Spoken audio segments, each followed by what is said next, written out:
সুন্দর এক মুহূর্ত। দেখো ছোটটাকে ওর বাবা, ছোটটা যেতে চাইছে না, বাবা জোর করে নিয়ে গেছে। অরূপ দেখো অরূপটা কত হচ্ছে কোথায় চলে গেছে আমার বড় ছেলেটা।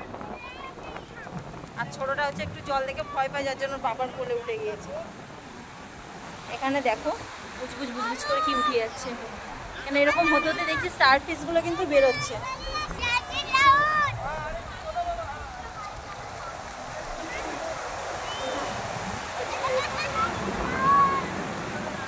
চলো দেখাচ্ছি তোমাদেরকে বড় একটা।